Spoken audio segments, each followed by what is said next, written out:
great win for Mr. Errol Spence Jr. over Ugas. Well, hold on. What am I saying great win for?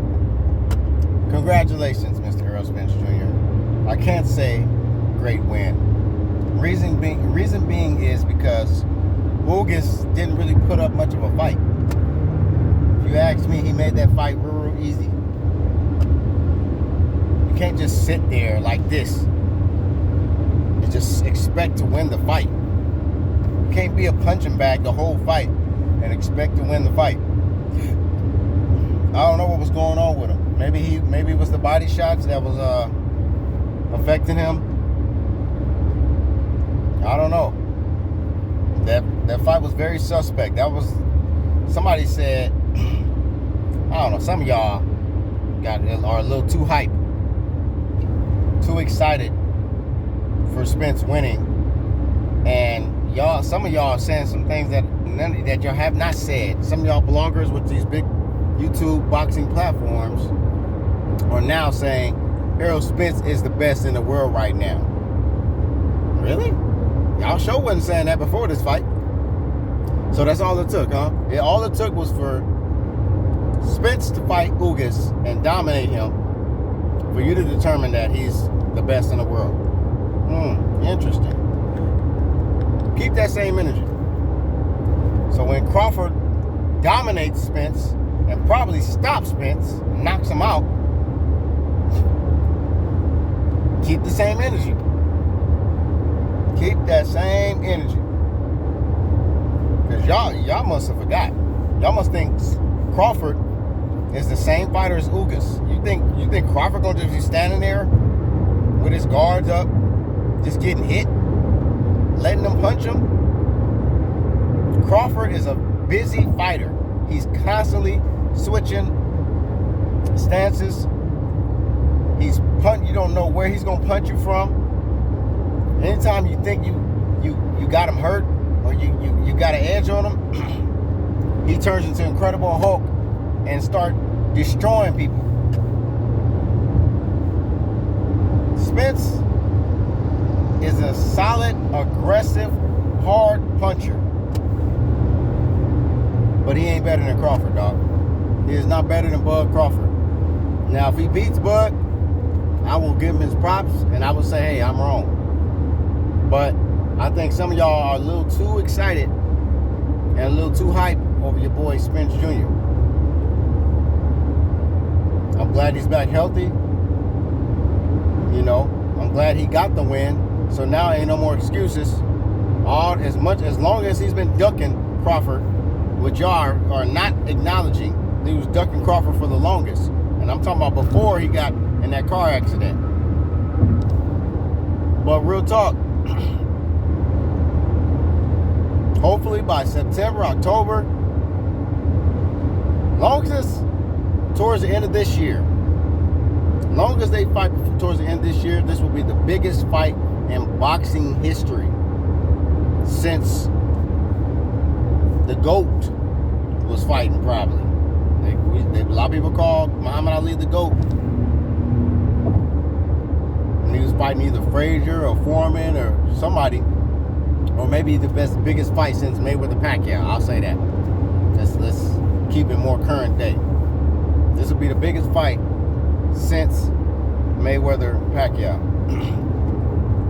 But please believe, Bud Crawford is not Ugas.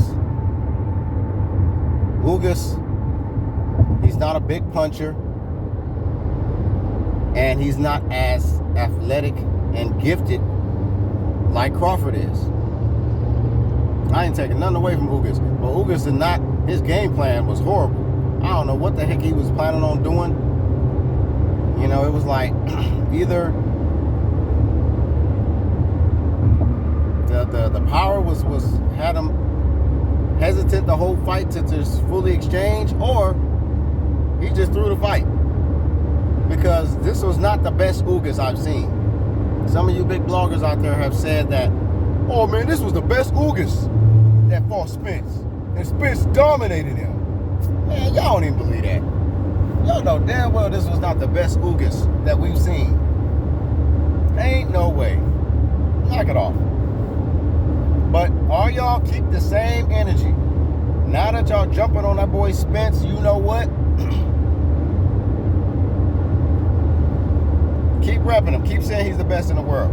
Most of y'all was saying Bud was the best, pound for pound. But Spence wins one fight against this guy Ugas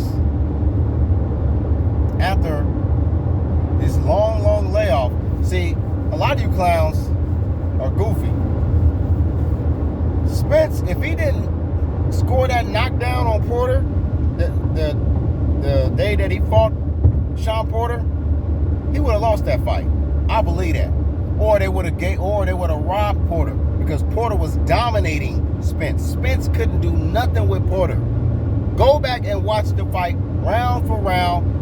Spence could barely land a punch on that boy because Porter was smothering him, hitting him in different angles. Every time Spence tried to throw a punch or something like that, man, to me, to be honest, minus the knockdown, I think Porter had more issues with Ugas than he did with Spence. Except for when he got caught by that one punch.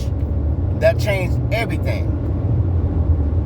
Because, you know, if you get knocked down and the fight is real close and rugged, and it's not a whole lot of flush punches being landed, people, they're going to, you know, lean towards the guy who got the knockdown. But Porter was dominating Spence. I'll tell you like this. Yeah, maybe it's a good thing Porter retired. Because if Spence and Porter were to fight again, I think Porter would definitely destroy that boy. But you saw what Crawford did to Porter.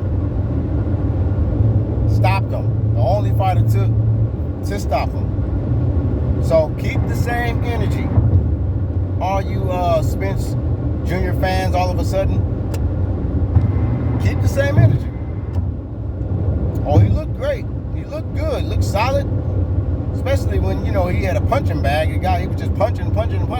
And Ugas wasn't doing nothing at all, hardly. He had a couple of moments where he rocked Spence, but you got to keep your foot on the gas pedal. You can't just be selective like that. You think Crawford is going to just sit there and be reserved and scared and nervous, cautious? Nah. This fight going to bring out the best Bud ever. It's going to bring out the best Spence as well, but you ain't seen Crawford at his peak until you see him fight Spence. So, I'm going to say it again. Keep that same energy. So when Spence gets stopped, y'all better give that boy Crawford his props. Because Bud is coming, man. He's going to be... I don't know who's the last person to do it, but he's going to be the only fighter in this current day to be undisputed in 2 different weight classes. Holla at me.